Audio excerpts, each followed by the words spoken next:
O Brasil não é para principiantes, já dizia o maestro Tom Jobim. Burocracia, ineficiência, corrupção sistêmica, conchavos à luz do dia, negacionismo. Dinheiro curto no fim do mês, desemprego dentro de casa e o medo da violência todos os dias. No mês de outubro, teremos eleições para presidente da República. Quem se habilitará? Você que me assiste, teria coragem de disputar uma eleição para presidente do Brasil? De pensar em projetos e expor suas ideias para melhorar a vida de 200 milhões de brasileiros? De participar de debates sem perder a calma? Ser presidente do Brasil não é para amadores, é preciso coragem. Mas isso é o que não falta para o convidado do programa de hoje.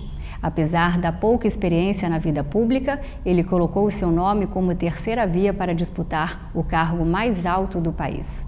Eu converso com um cientista político formado pela Universidade Americana em Paris, mestre em administração pública pela Harvard Kennedy School e pré-candidato à presidência da República pelo Partido Novo, Luiz Felipe Dávila. Olá, Luiz Felipe Dávila, nosso amigo de muitos anos, seja bem-vindo ao Laura Campos Entrevista, que prazer revê-lo e agora como candidato à presidência da República do Brasil. Que bom, Laura, agora você vai ter um amigo presidente da República, hein? Com certeza.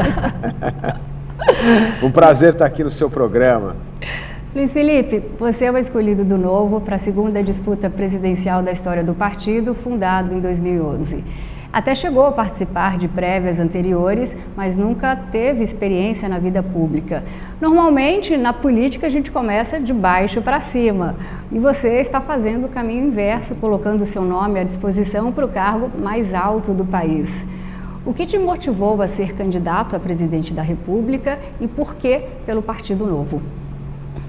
Olha, Laura, o que me motivou a ser candidato à presidência da República é a necessidade imperiosa de derrotar o populismo de esquerda e de direita nas urnas. Esse populismo que trouxe a mais longa estagnação econômica da história do Brasil, recorde de desemprego, aumento da inflação e aumento da miséria. 20 milhões de brasileiros voltaram à miséria no Brasil. Esse populismo vem enganando o povo brasileiro, vem causando só mais miséria, mais desemprego e redução do investimento no Brasil, porque aumenta a desconfiança em relação ao país.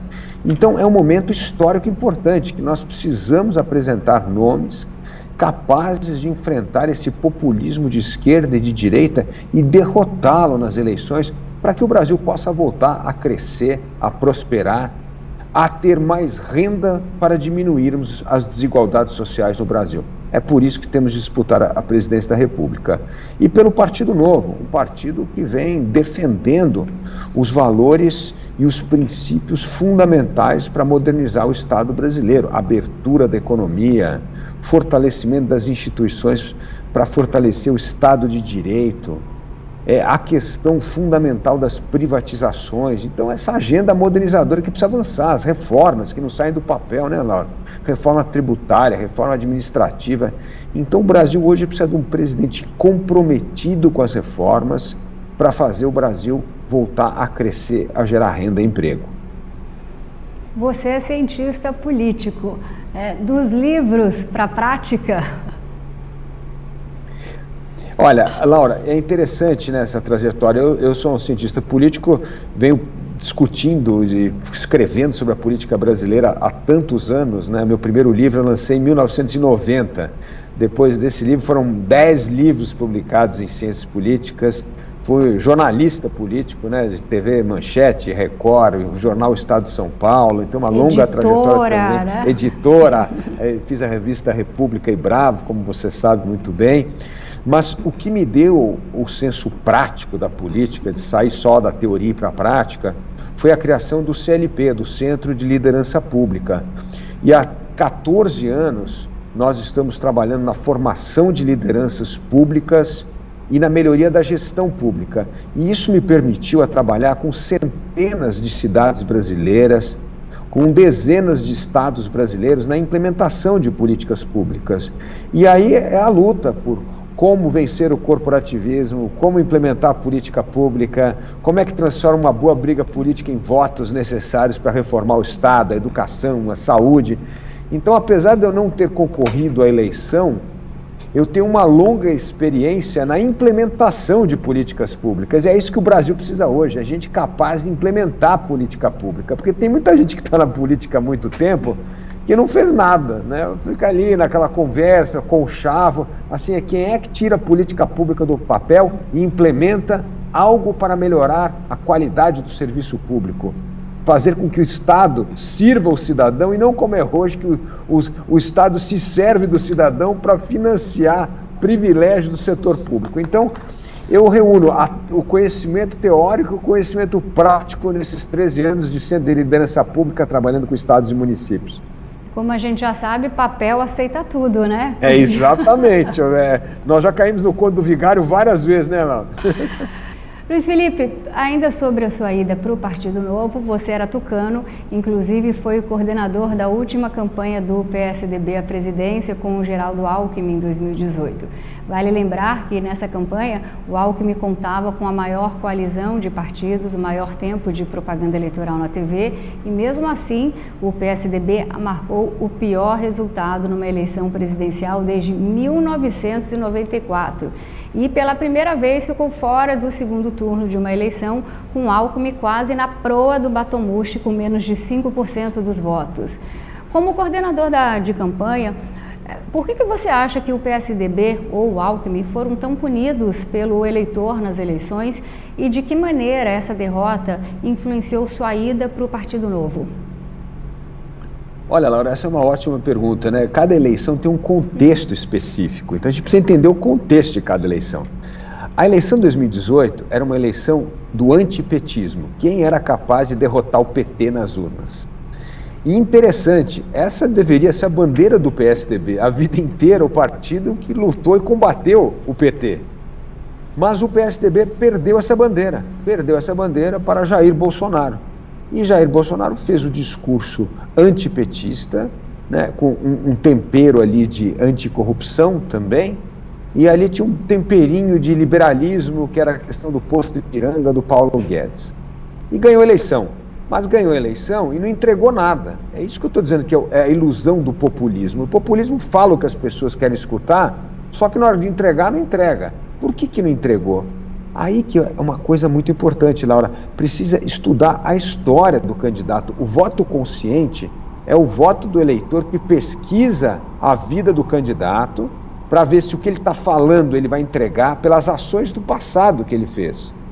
E nisso, quando você olha Jair Bolsonaro, não tem nenhuma compatibilidade do discurso com o que é a vida política dele. A vida política dele foi uma vida de uma defesa do corporativismo o tempo inteiro e de votar contra todas as reformas modernizadoras do Estado. E de repente ele aparece como antipetista que vai reformar o Estado, abrir a economia, privatizar a estatal, e é óbvio que não foi isso que aconteceu. Então, o eleitor não pode cair no auto-engano do discurso bonito.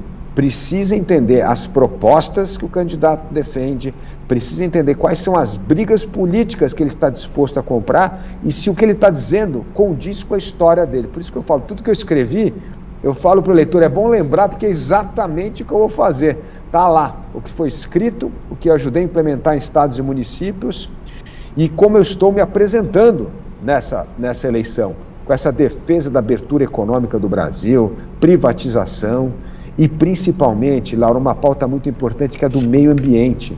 O Brasil tem uma enorme oportunidade de transformar o meio ambiente no seu grande ativo de atração de investimento. Porque hoje não é governo que está dizendo, não, é o mercado. O investidor internacional está dizendo assim, olha, investimento só vai para país que tem política sustentável, que combata a pobreza, portanto resolva a questão social e que tenha boa governança, ou seja, respeite as regras do jogo. Se o Brasil fizer isso, vai ter muito dinheiro para a retomada da economia, da renda e do emprego. E isso sem mexer no agro. O agro é o nosso carro-chefe, é terra degradada, é lugar onde não se produz. É isso que nós temos de usar como uma grande alavanca para atrair investimento externo. O PSDB, pelo menos no nome, é um partido social-democrata, bem diferente do perfil centro-direita liberal do Partido Novo, que é o que você está hoje. Luiz Felipe, você acabou de dizer que lá está tudo no seu livro, que escreveu, você vai fazer. Você mudou de partido ou suas ideias mudaram? Ou como a gente escuta por aí, os partidos são todos farinhas do mesmo saco? Não são não. Eu vejo o Novo como um partido que tem muita coerência em torno dos valores e princípios, e isso não é teoria não. Veja a votação da bancada federal dos 8 deputados do Partido Novo. Absoluta coerência com os princípios que defendemos, né? Fizemos sim uma oposição responsável ao governo. Isso significa votar com o governo as pautas de interesse do país. Votar a reforma da Previdência, independência do Banco Central, marco do saneamento básico, o novo marco das startups, projetos importantíssimos para o país, e uma oposição responsável vota sim com o governo esses projetos. E isso não pode chamar o Novo de bolsonarista, porque se fosse o PT nós teríamos votado exatamente essa mesma pauta. Então não é isso, é zelar pelo interesse do país. E nós votamos unanimemente contra as pautas corporativistas, um absurdo, orçamento secreto, emenda de relator. Agora, 5 bilhões de reais de dinheiro do contribuinte, do pagador de imposto para financiar a campanha política, um verdadeiro absurdo. Então, essa coerência existe no Partido Novo e é por isso que eu me filiei ao Partido Novo. E o PSDB, como você bem disse já na eleição de 2018, vem perdendo. Cadê o antipetismo? Cadê aquele apetite pela votação das reformas? O partido vem perdendo a sua magia de defender. O PSDB de hoje não tem nada a ver com o PSDB do Fernando Henrique, em 1994, que tinha uma pauta reformista. Aquele tempo, privatização não era fácil, não. Tinha um corredor polonês, que você chegava lá na Bolsa de Valores, que as pessoas ficavam agredindo os investidores que davam lance para comprar as telecomunicações brasileiras, né? Então, aquela coragem o partido perdeu o foco. Então, hoje eu me sinto muito mais em casa no Partido Novo do que do PSDB. E uma coisa que a gente não pode pensar, né, Laura, é manter uma relação com o partido com o saudosismo do passado que foi. A gente tem que pensar como o partido está atuando hoje. E desde a eleição de 2018, cada vez mais o PSDB vem se distanciando da sua gênese, da sua origem reformista que lutava por um Estado mais eficaz, por reformas na economia, por abertura comercial. Luiz Felipe, você acabou de falar sobre financiamento, né, partidário. Como nós já falamos, o Partido Novo surgiu em 2011 na esteira dos movimentos da antipolítica e também do antipetismo. E o partido também se orgulha de não usar verba pública, o fundão eleitoral em benefício próprio nas campanhas políticas. Ele é sustentado apenas por doações dos seus próprios membros, algo único, inédito aqui no país. Contudo, desde 2011, o partido também já perdeu mais de 35 mil filiados, o que corresponde a mais da metade do seu total de membros, isso segundo a reportagem do jornal Estado de São Paulo. O que é que explica essa debandada de membros do Partido Novo? Olha, debandada de filiado existe em quase todos os partidos brasileiros. Pega como é que está caindo a filiação em quase todos os partidos. Então, essa é uma questão política. As pessoas hoje acreditam que o partido não representa mais seus ideais e tal. Mas, olha, o que é importante é como o partido vem crescendo. O partido teve um crescimento importante na eleição de 2020, em número de vereadores que nós elegemos, aumentamos a nossa bancada. Hoje nós temos 50 mandatários. Nós temos um governador do estado, que é o Romeu Zema, em Minas Gerais. Nós temos um prefeito da maior cidade de Santa Catarina, que é Joinville, que é o Adriano Silva. E nós temos 8 deputados e com um projeto, Laura, de aumentar essa bancada agora em 2020. Nós vamos eleger pelo menos aí uns 12, 13 deputados. E se Deus quiser, vamos dobrar a bancada, vamos para 16. Então é um partido em franca ascendência. E com dinheiro próprio, como você falou, sem gastar um centavo desse vergonhoso fundo partidário, sendo bancado pela campanha dos seus apoiadores, dos seus filiados, respeitando o dinheiro do contribuinte. Esse dinheiro tem que ir para a educação, tem que ir para a saúde, tem que ir para melhorar o serviço público, não para ficar fazendo campanha política. Então, o que nós temos de olhar é o resultado do partido. O partido vem crescendo. Aliás, em termos de representatividade das mulheres, 35% dos mandatários do Partido Novo são mulheres. Em alguns lugares, só mulheres foram eleitas, como foi o caso em Curitiba, as nossas vereadoras são só mulheres lá. Então, assim, em Porto Alegre também temos uma bancada grande de mulheres, São Paulo tem uma bancada grande de mulheres. Então, assim, é um partido que vem modernizando, crescendo com o apoio dos seus filiados. E é assim que deve ser um partido político, crescer com o apoio daqueles que o defendem e que estão dispostos a apoiar os seus candidatos e a contribuir financeiramente. Seu Partido Novo, ele milita contra coalizões partidárias que, de grosso modo, nada mais são que alianças entre os partidos com o objetivo de enxugar os custos de campanha e maximizar os ganhos eleitorais, principalmente nas eleições para deputado federal. Por questões de valores, o Novo alega não participar desse tipo de conchavo político. Nós estamos vivendo num presidencialismo de coalizão que incentiva uniões partidárias, tanto pré como pós-eleições. O Novo decidiu dançar a música sozinho, que ok, até é possível. Mas convenhamos, né, Luiz Felipe? Muitas vezes dançar acompanhado é muito melhor. Então, até que ponto essa decisão do Novo de não dançar conforme a música pode prejudicar o sucesso do partido, principalmente lá no Legislativo em Brasília? Olha, Laura, primeiro, hoje a legislação eleitoral já proibiu dançar a música das coligações proporcionais, né? Hoje ninguém mais pode ter coligação proporcional. Então a coligação... Mas hoje também tem uma notícia que já estão ali nas federações. Hoje já está a União com o MDB e o PSDB, se não me engano. Eu já li essa notícia hoje. É verdade. Mas vamos lá, primeiro as coligações proporcionais foram proibidas, e isso é muito importante. Então hoje tem coligações majoritárias. E as coligações majoritárias estão sendo revistas pelo Partido Novo, que também votou contra as coligações majoritárias, e vai permitir nessa eleição que nós tenhamos coligação majoritária, principalmente por causa do nosso sucesso no governo de Minas Gerais. Isso vai permitir que o governador Zema faça uma coligação majoritária. Agora, vamos tocar na questão das federações, que é muito importante que você colocou. O que é a federação? Não é nada mais de uma forma de uma fusão partidária com alguns partidos que estão com medo de disputar a eleição em 2022 e não passar a cláusula de barreira. Então, na verdade, o que é a federação? É uma forma de extinção de partido e juntar com outro partido, não é nada mais do que isso.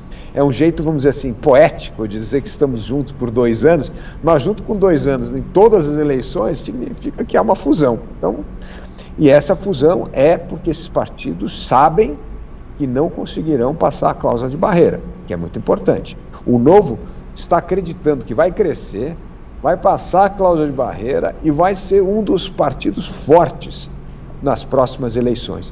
Então, nós não vamos fazer federação com nenhum partido. Aliás, nenhum partido quer fazer federação com o Novo, justamente pelos seus valores e princípios. Porque federação conosco significa que não pode usar dinheiro do fundo partidário, tem que ser apoiado pelos seus filiados, né, e bancado pelos seus filiados. Então, ninguém quer dançar com a gente, viu, Laura? Porque nós temos uns princípios e valores que não condizem com a política do toma lá, da cá, que é parte da nossa cultura política brasileira e que vem sendo o jeito de ditar as regras das federações brasileiras. Vamos agora para um rápido intervalo comercial. Já voltamos com o pré-candidato à presidência da República pelo Partido Novo, Luiz Felipe Dávila. É rapidinho, não sai daí, a gente volta já.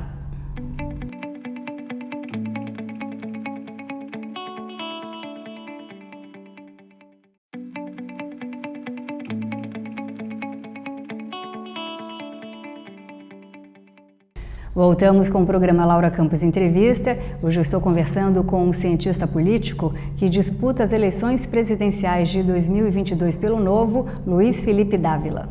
Para os críticos, mesmo apoiadores, o Partido Novo experimenta na pele o drama de ser ou não ser um partido bolsonarista. Um dos ex-ministros mais bolsonaristas, o Ricardo Salles, foi membro do Novo durante grande parte do seu mandato no Ministério do Meio Ambiente. Aliás, claramente existe uma ala do Novo que é pró-governo Bolsonaro, representada pelo deputado federal Marcel Van Hatten. Ao mesmo tempo, surpreendentemente, os bolsonaristas, eles acusam o Novo de ser um partido de esquerda. Você acabou de falar que o seu posicionamento, você não é bolsonarista. Então, o que é que você tem para dizer para aqueles eleitores que não são nem Lula, nem Bolsonaro? São nem. O neném tem que votar em um candidato que vai combater esse populismo de direita e de esquerda. E é essa a minha pré-candidatura.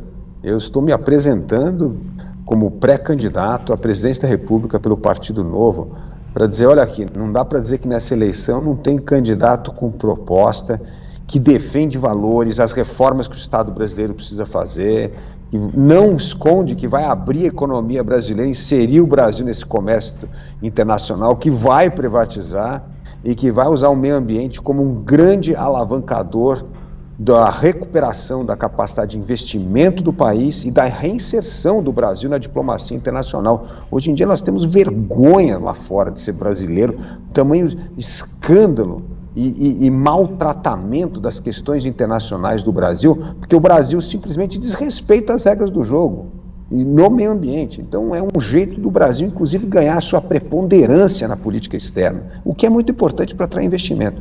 Então, a minha pré-candidatura representa isso, uma escolha clara de uma plataforma liberal que não vai se acovardar em tocar as reformas do Estado, em combater privilégios e quebrar esse elo do corporativismo que só vem criando problemas para o país. Como é o caso, imagina, Laura, nós vamos ter mais dinheiro de emenda parlamentar do que de investimento público em 2022. Veja que escândalo. Veja o que acontece em um Brasil que rompe o teto do gasto público e hoje paga 450 bilhões de reais de juros. Quase 7 vezes o Bolsa Família, pagando juro por causa da irresponsabilidade do gasto público. E isso não vai acontecer num governo do Partido Novo. Nem pode, né? Vamos falar de meio ambiente, que eu sei que é a pauta forte do Partido Novo. Recentemente, o presidente americano, Joe Biden, ele afirmou que o combate às mudanças climáticas é uma agenda prioritária do governo dele. O Brasil vive um drama de chuvas torrenciais que destroem cidades inteiras. Já virou rotina em cada verão. Goiás Velho, São Luís do Piratininga, recentemente Bahia, Minas Gerais e agora também no Rio de Janeiro. A gente vê todos os dias alagamento, destruição. Embora muita gente não acredite, a mudança climática está diretamente ligada a esse tipo de catástrofe que a gente está vendo aí diariamente. Luiz Felipe, por que o Partido Novo deixou de apoiar a pauta do ministro Ricardo Salles e qual é a pauta, né, meio ambiente? Explica um pouquinho para nós a importância, por que vocês escolheram como número 1 o meio ambiente na sua campanha? Laura, essa é uma ótima pergunta. Vamos explicar aqui primeiro qual é a visão do meio ambiente do governo Bolsonaro, que não tem nada a ver com o do Partido Novo, e a visão da esquerda. A esquerda vê a questão do meio ambiente como a forma de preservar o meio ambiente para criticar o capitalismo, o mercado, empresários gananciosos. É um discurso atrasadíssimo, que não vai ajudar nada o Brasil a atrair investimento. O lado já Bolsonaro tem um discurso ambiental que paralisou nos anos 70 do século passado, que a história é assim: progresso é desmatar o Brasil, abrir estradas, construir a Transamazônica, uma ideia totalmente ultrapassada.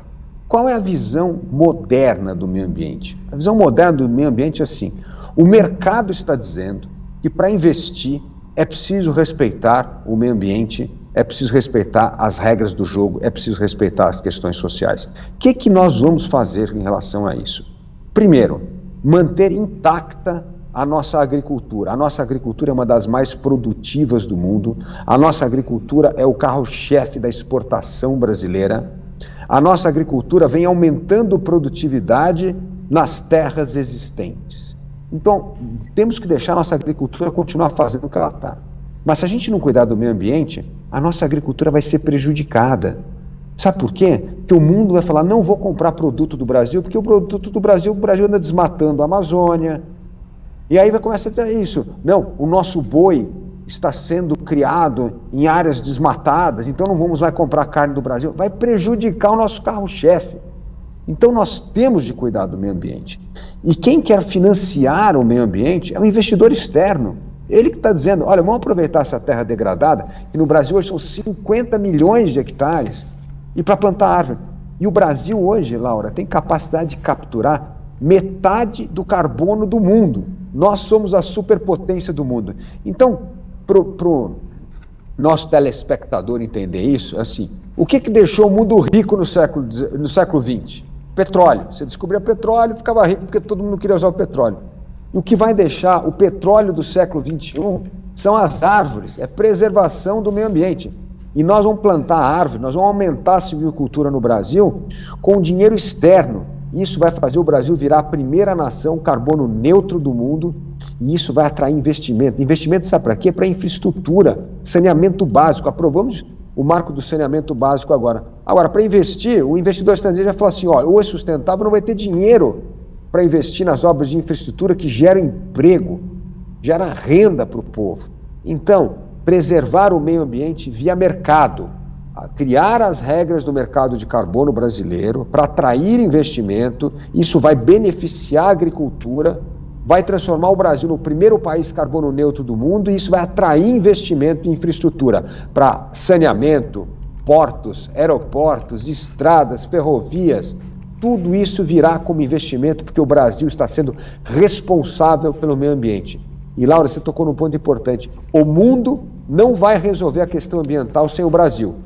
Então, o mundo precisa do Brasil. E o Brasil precisa do mundo para ter investimento, para a economia voltar a crescer, gerar renda e emprego para a população.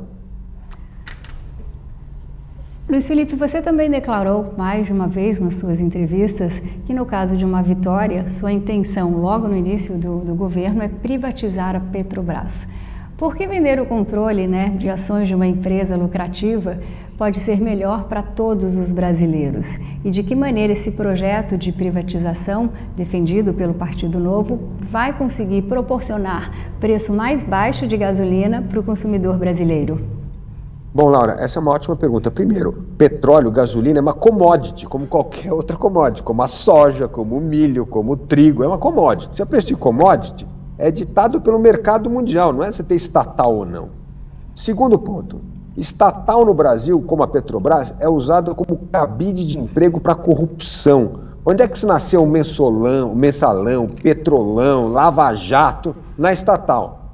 E segundo, o governo tenta usar a estatal para controlar preço artificialmente. E aí, sabe o que acontece? Deixa a conta para o consumidor, Segura hoje o preço da gasolina, olha o que vai acontecer, olha o que o governo quer fazer agora. Você controla o preço da gasolina agora, vai perder 100 bilhões de reais de receita, ou seja, menos dinheiro para saúde, para educação, para áreas vitais de segurança pública que o Brasil precisa.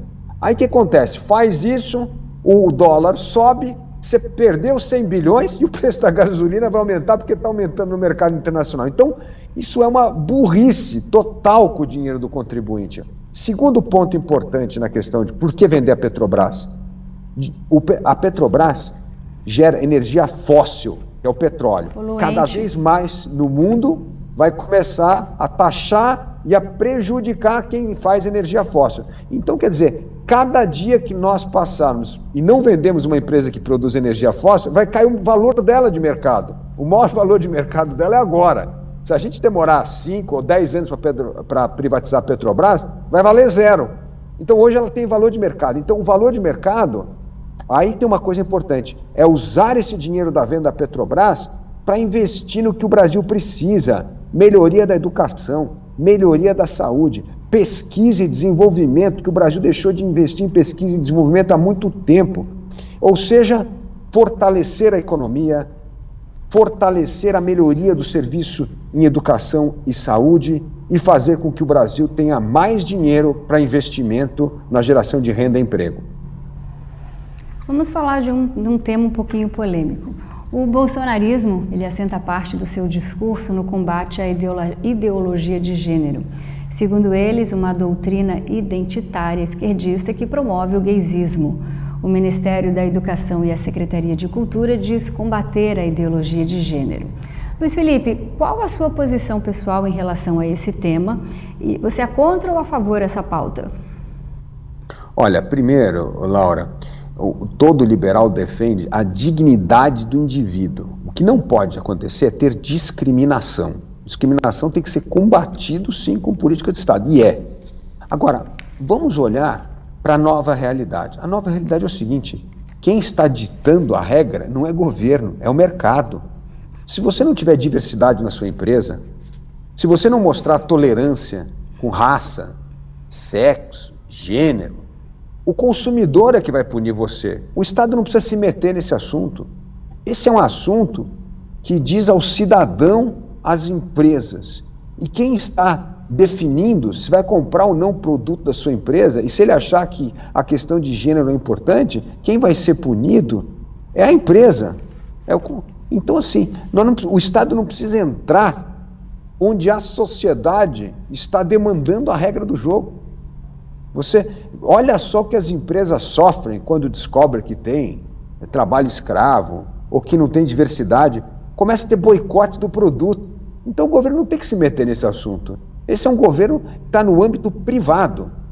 E se as empresas não escutarem os seus consumidores, elas que vão perder mercado. E a diversidade hoje é algo fundamental para a maioria dos consumidores, principalmente os consumidores jovens. Eles querem coisas sustentáveis, que respeitem o meio ambiente, que respeite política de gênero. Então o Estado não precisa se meter nisso. Isso é a sociedade que está resolvendo. E por isso, essa história de polemizar esse assunto é para desviar a atenção das questões fundamentais, que é a geração de renda, emprego e miséria. Olha, Laura, nós tínhamos 3,5 milhões de pessoas na miséria no Brasil em 2015. Hoje temos 20 milhões. É essa a questão que interessa a população. É essa a questão que nós temos de endereçar como governo. Vamos para mais um rápido intervalo comercial. Já voltamos com o empresário e um dos candidatos a presidente da República como terceira via, Luiz Felipe Dávila.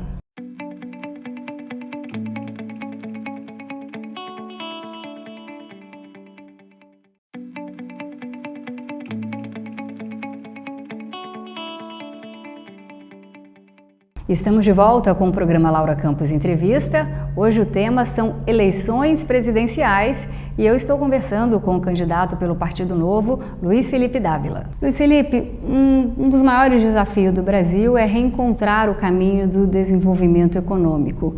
Hoje o desemprego é uma realidade, o fantasma da inflação voltou, o nosso dinheiro está valendo menos. Até bem pouco tempo, o Novo foi base fiel do governo Bolsonaro e apoiou empolgadamente a agenda liberal proposta por Paulo Guedes. Na sua opinião, por que o desenvolvimento econômico não veio no Ministério da Economia de Guedes, o famoso Poço Ipiranga, e o que é que você teria feito diferente? Olha, Laura, o governo começou bem com a pauta da reforma, a reforma da Previdência que nós falamos aqui, com uma pauta que ia privatizar várias empresas. É por isso que o Novo estava afinado com o governo nesse começo. Mas sabe o que faltou no governo Bolsonaro? A política. Não conversa com o Congresso, pelo contrário, briga com o Congresso, briga com o Supremo. Não é assim que se faz política. Política é a arte de conversar, de convencer, mostrar os dados, evidências, como é que essas privatizações vão gerar emprego, renda. Tem que explicar para as pessoas, porque se você explica, você transforma esses bons projetos em voto, em apoio político. O governo Bolsonaro ignorou a política, teve uma atitude antipolítica, dizendo que não queria conversar com ninguém da política, porque todo mundo da política era corrupto. Então, o que aconteceu? Se rendeu totalmente à péssima política agora, que é o Centrão. Então, o pêndulo, quem mudou foi o governo. O governo que nasceu como liberal, não soube ter habilidade política para criar consensos e votação importante no Congresso, e o pêndulo, esse governo foi indo até agora se entregar e se tornar refém do centrão político brasileiro. Então, o que eu faria diferente? O que eu fiz durante 14 anos liderando o CLP. Conversa política. Você precisa conversar na política, precisa criar os entendimentos em torno das principais reformas para aprovar. E a outra coisa que é fundamental, Laura, mobilizar a opinião pública. Porque toda vez que você mobiliza a opinião pública e a opinião pública pressiona o Congresso, o Centrão perde a votação. Eles não têm coragem de ir contra a opinião pública. Foi assim que a gente aprovou a reforma trabalhista, foi assim que a gente aprovou a reforma da Previdência, foi assim que nós aprovamos a reforma do ensino médio, o teto do gasto.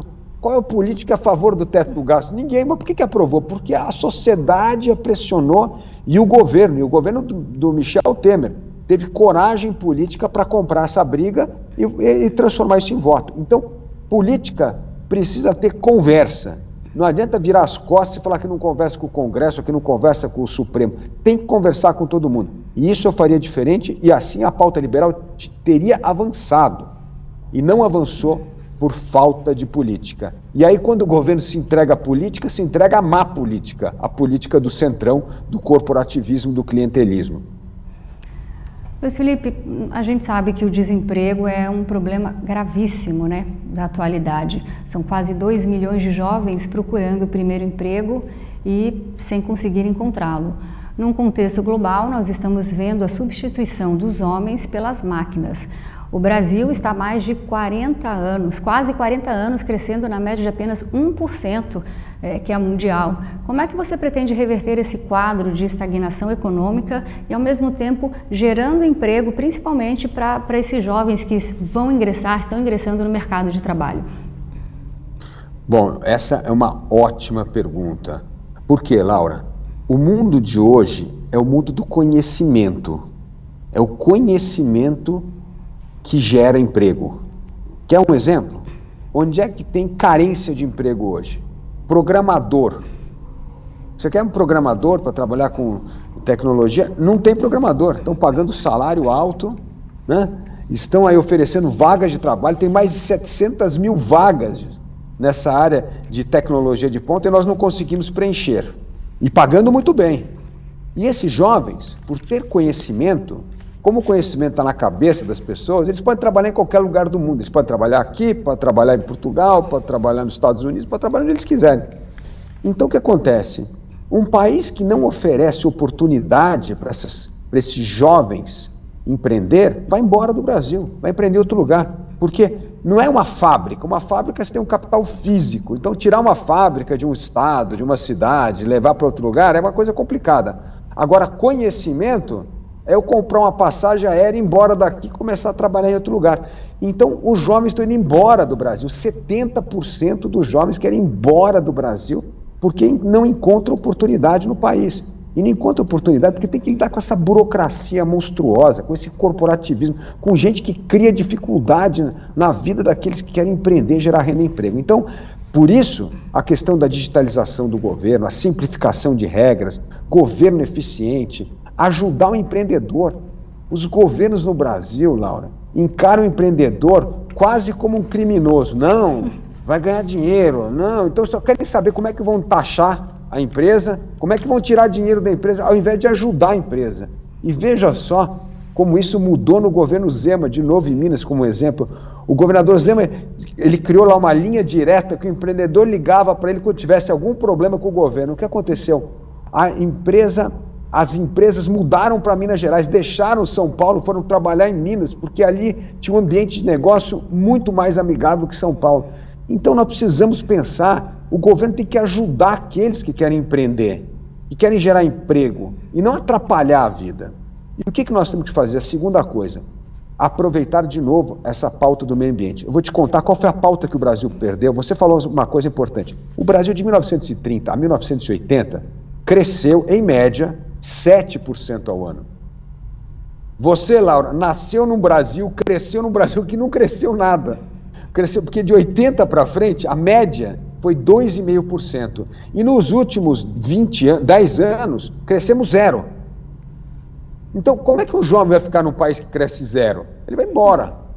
E esse crescimento é que nós perdemos capacidade de competir internacionalmente. Todo país que ficou rico é um país que conseguiu exportar bens de maior valor agregado. A China, que é comunista, descobriu que para tirar 1 bilhão de pessoas da pobreza, não era com mais comunismo, era com capitalismo, era se tornar uma potência global, competir globalmente para gerar renda para tirar as pessoas da pobreza. Então até os comunistas descobriram que geração de renda, emprego e diminuição de desigualdade social se faz participando do comércio global. E o que o Brasil fez? Ficou fechado. A gente parece mais a Coreia do Norte do que a China economicamente, tudo fechado. tudo com reserva de mercado. Você tem um carro aqui, é conteúdo nacional, telefone, conteúdo nacional. E aí você tem um carro que você não consegue nem sequer exportar para os mercados, porque não é um mercado que passa, não é um produto que passa no controle de qualidade das nações exportadoras. E isso deixa o produto mais caro para o consumidor final. Você compra um telefone celular no Brasil aqui, dá para você comprar 2 lá fora. Você compra um carro aqui, dá para comprar 2 fora do Brasil. Por quê? Reserva de mercado. Produto caro para o consumidor e produto de menor qualidade que não consegue competir no mundo. E isso faz com que a economia não cresça. Por isso, a nossa pauta de abrir a economia brasileira. Vamos fazer com que o Brasil volte a competir internacionalmente, porque é com mais competição que nós vamos aumentar a produtividade, competitividade, gerar mais emprego e diminuir o preço para o consumidor final. Estamos falando de tecnologia da China, né? A tecnologia é uma ferramenta importantíssima, né, de transformação, principalmente para os jovens. Contudo, como a gente sabe, nem todo mundo tem acesso. Eu até ouso dizer que a tecnologia talvez seja um outro nome da soberania nacional, porque não dá para dizer que nós somos um país independente se nós dependemos tecnologicamente das nações mais desenvolvidas, como os Estados Unidos ou então a China, como você bem mesmo acabou de citar. Então, se nós somos um país tão desigual, com regiões tão distintas, de que maneira nós podemos preparar os nossos estudantes para a economia do conhecimento, dessa tecnologia virtual? E como você pretende viabilizar o ensino tecnológico a todos os jovens do país? Olha, Laura, primeiro nós temos de ter uma educação, meta da educação muito clara. A minha meta de educação é muito clara. O Brasil tem que estar no top 20 do PISA, que é o exame internacional que mensura o conhecimento de matemática, ciência e línguas de todos os jovens de 15 anos no mundo. O Brasil precisa estar no top 20 desse exame. Hoje, o Brasil está em antepenúltimo lugar. É uma vergonha. Só vem decaindo, né? Só vem caindo. Olha só que desastre que é a educação no Brasil hoje. 48% dos nossos jovens não concluem o ensino médio. E 43% dos jovens que concluem o ensino médio não têm o conhecimento suficiente de matemática, ciência e línguas para entrar no mundo do conhecimento. Então nós temos de melhorar a educação, precisa ter uma meta nacional que estados e municípios vão ter que melhorar o Fundamental 1, o Fundamental 2 e o ensino médio para atingirmos esse número. Segundo ponto importante, investir na formação do professor. Todo país que teve uma revolução na educação, Laura, investiu na formação do professor. Sabe como é que é a educação nesses países que todo mundo admira? Só pode entrar o top 10 do Enem.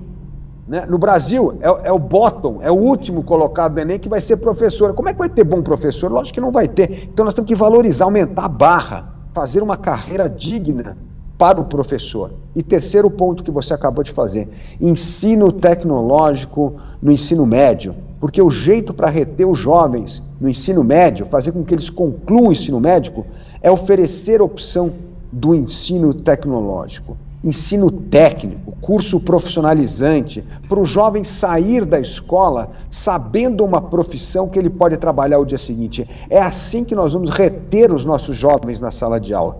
Portanto, ensino profissionalizante, investimento na carreira do professor, e ter como uma meta global o Brasil estar no top 20 do PISA em 7 anos e isso ajudar a padronizar os resultados do Fundamental 1, 2 e ensino médio pelo Brasil afora. Luiz Felipe, sendo filha de professor e também educadora, e já que nós estamos falando um pouquinho de educação, eu sei que o tema é prioridade número 1 para assegurar a igualdade de oportunidade e também garantir uma educação digna, né? Nós não precisamos mais de diagnóstico em relação a esse assunto, mas com a pandemia ficou muito claro essa diferença de ensino entre as escolas públicas e privadas, já que essas últimas, bem ou mal, elas conseguiram continuar o ensino à distância, enquanto as públicas, elas tiveram bastante dificuldade, principalmente em relação à internet. E um dos motivos que a gente pode perceber isso é também com a prova do Enem. Foi a que teve mais baixa adesão, essa última prova, desde 2005. O que fazer para mudar essa diferença entre público e privado e principalmente para dar motivo para os alunos voltarem a estudar? Olha, essa é uma pergunta muito importante. Veja, o Brasil foi recorde de números de dias sem aula durante a pandemia. Foi o único país do mundo que teve 200 dias criança fora da sala de aula. Isso é um estrago numa geração. Veja só como cresceu o analfabetismo entre crianças agora de 6 e 7 anos, quase 43%. Então nós temos que agora, não só a educação já era ruim, agora ficou péssima e nós temos de resolver essas questões fundamentais como a questão do analfabetismo. E aí, Laura, isso que você acabou de falar, nós já sabemos como tem cursos de alfabetização fantásticos, de prateleira. Agora, o governo municipal não consegue comprar, é a lei da licitação. Não, você não pode comprar o melhor programa, porque tem que ser pelo menor preço. Então, é uma coisa, nós travamos a educação. Aí o que tem que fazer? Tem que pedir ajuda às ONGs, a outras instituições do terceiro setor, para poder ajudar. Porque pelo governo você não consegue fazer. E é o que você falou, não precisa mais de diagnóstico, já tem o produto de prateleira, é só comprar e fazer, implementar na ponta. Programas testados no mundo inteiro que funcionam. Então, essa agilidade nós precisamos ter. E essa questão das amarras das verbas orçamentárias, da questão da lei de licitação, tudo isso cria empecilhos para dar agilidade ao governo, para o governo poder atuar. Então, como é que nós temos de sair dessa enrascada, Laura?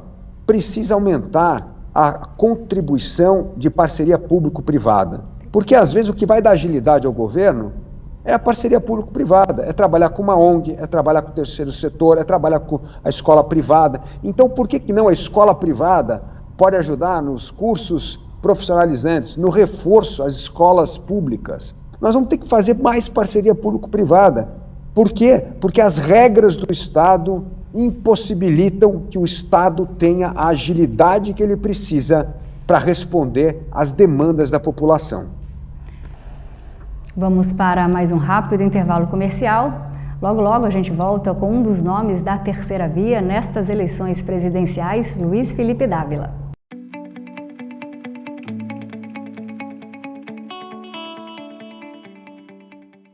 É inaceitável que um país como o Brasil, que produz alimentos para mais de 1 bilhão de pessoas no mundo, ainda tenha brasileiros passando fome por aqui, e você bem mesmo acabou de citar. O que mostra que um problema não está na nossa agricultura, está num estado que é um estado ineficiente, que não faz chegar o alimento até a casa das pessoas que mais precisam. Qual a sua proposta para o curto prazo para resolver esse problema tão emergencial que é diminuir o índice de fome dos brasileiros? Bom, primeira coisa, para o curto prazo, tem que dar dinheiro para as pessoas mais pobres, mas dar dinheiro com critério, não do jeito que foi dado no auxílio emergencial. Você vai ver um auxílio emergencial, tem lá R$400. Então, o jovem ou um adulto recebe R$400 e uma mãe com 2 crianças de 0 a 4 anos também recebe R$400. Você acha que isso é justo? Você acha que isso combate a pobreza? É óbvio que não, porque não tem critério. O programa tem que estar focado nos realmente os mais pobres. E os mais pobres, nós sempre dissemos isso, são mães, famílias com crianças pequenas. Esses são os que têm que ter prioridade no programa. Então, falta focalização nos programas públicos. Isso vai fazer com que o dinheiro seja melhor gasto, porque tem mais critério. Segunda coisa, é preciso dar porta de saída para os programas. As pessoas não podem ficar viciadas em programa social. É preciso dar que no momento que elas saem disso, conseguem um emprego e tal, elas possam sair do programa, mas voltem imediatamente para o programa se perderem o emprego ou se voltarem à miséria. Então, primeira coisa, tem que chegar dinheiro rapidamente, mas de forma focalizada, não é dinheiro distribuído por helicóptero que dá igualzinho para todo mundo, não, precisa ter critério. Segundo ponto, investir, como você bem disse, na infraestrutura, porque um dos problemas da política não é a agricultura, nós alimentamos 1 bilhão de pessoas no mundo, é logística, precisa chegar ao alimento. Terceiro ponto, política econômica que combate a inflação, porque a inflação está corroendo o poder aquisitivo das pessoas. Isso é uma das coisas que contribui para essa situação lamentável do Brasil voltar ao mapa da fome. Quarto, que nós sabemos, é investir muito na educação, que é o início da igualdade de oportunidade. E por último, o governo tem de ter este programa ambiental que eu estou falando aqui. Olha só o que tem de pequeno. Onde é que está a maior fome hoje no Brasil? Você sabe, Laura, que está no interior, está no campo. Imagina nós criarmos aqui um programa de reflorestamento que vai garantir renda por hectare para aquelas pessoas que plantaram árvore e ter lá o certificado que essas árvores estão sendo plantadas. Então tem uma outra fonte de renda, além dos programas sociais, que pode vir deste investimento no meio ambiente, que é plantar árvore para fixar carbono, e isso pode virar renda para os mais pobres. Para a gente terminar, Luiz Felipe, o Brasil vive um momento de intensa polarização. A política tornou-se um lugar de atrito no seio de todas as famílias brasileiras. Você é candidato à presidência da República por um partido, o Pelo Novo, que atualmente faz oposição ao governo do presidente Jair Bolsonaro. Ao mesmo tempo, seu irmão, deputado estadual Frederico Dávila, é um bolsonarista convicto. Eu mesma já ouvi fazendo embates ferrenhos, defendendo o atual presidente. Como é que fica o diálogo familiar no almoço de domingo? Ou em casa não se discute política nem futebol? Olha, Laura, infelizmente essa polarização, a política vem dividindo famílias, dividindo partidos, dividindo o Brasil. Mas eu, como pré-candidato à presidência da República, eu venho andando por esse Brasil e conversando com as pessoas. E o que eu sinto das pessoas é o oposto. Nós queremos um presidente capaz de pacificar o país, restabelecer o diálogo, restabelecer o entendimento. As pessoas estão cansadas da polarização. A polarização política só trouxe mais miséria, mais desemprego e queda de renda. Portanto, não olhe para as pesquisas, olhe para o que os eleitores estão falando. Os eleitores não estão dizendo queremos mais polarização. Os eleitores estão dizendo o oposto. Nós queremos paz, nós queremos diálogo, nós queremos entendimento. Então, vai causar uma surpresa, sim, na hora da eleição, quando a política entrar no radar das pessoas, que esta polarização não vai refletir mais as pesquisas. Evidentemente, um dos candidatos da polarização pode estar no segundo turno, mas eu tenho certeza que o outro será um construtor de pontes. O Brasil entendeu que é preciso curar as feridas da polarização, tanto nas nossas famílias, como nas nossas empresas e como no país. E Luiz Felipe, eu falei que a gente ia terminar, mas eu tenho mais uma perguntinha. Que recado você tem para nós, mato-grossenses? Como você conquistaria os nossos corações e também o nosso voto? Bom, primeiro, o Mato Grosso vem fazendo um excelente trabalho em investimento em infraestrutura. Isso já é o Brasil moderno, o Brasil que tem que estar preocupado com a melhoria da infraestrutura. Segundo, é um grande potencial agrícola do Estado. Essa é a vocação, nós temos de continuar focando e aumentar a produtividade do setor agrícola. Mas aumentar a produtividade de uma forma inteligente daqui para frente, porque tem que aumentar também o nosso desafio, Laura, é a complexidade dos produtos. Nós temos de sair, que eu falo do agronegócio, e ir para a agroindústria. Nós ainda somos exportadores de commodity. Nós temos de criar valor agregado nos nossos produtos, para não fazer com que a pauta da exportação brasileira dependa unicamente de exportação de commodity. E principalmente a gente está falando aqui de soja e minério. Então nós temos de sofisticar, e nós temos o know-how para isso. Ao invés de exportar só grão de café, por que nós não conseguimos, por exemplo, ter café em cápsula, como tem aí o Nespresso, a Ilha e tantas outras coisas? Né? Como é que nós vamos agregar valor? Exportação de fruta no Brasil. O Brasil tem enorme potencial para exportar fruta. Por que a exportação de fruta está concentrado só ali na região de Petrolina, praticamente? Então, assim, nós temos de aumentar o nosso potencial agrícola, e isso é a alma do Mato Grosso, mas criar valor agregado. Como é que nós vamos para os processos mais sofisticados da indústria? Como agregar produtos e sair desse Brasil da commodity? Eu acho que esse é o desafio, mas também a grande oportunidade para o Mato Grosso ser um desses propulsores do progresso e desse Brasil capaz de conciliar a agricultura com o meio ambiente e mostrar que podemos ser uma potência agroambiental capaz de exportar produtos de maior valor agregado. Luiz Felipe, quero agradecer a entrevista, por disponibilizar o seu tempo. Felizmente nós temos que nos despedir e também por compartilhar todo o seu conhecimento e o seu programa de governo aqui conosco, com nós mato-grossenses. Volte quando quiser e a TBO está de portas abertas para você. Caso você venha aqui fazer campanha política, pode vir aqui na minha bancada conversar mais um pouquinho. Tá bom? Obrigada. Estarei com certeza em Mato Grosso, estarei em Cuiabá com certeza, e vou visitá-la pessoalmente.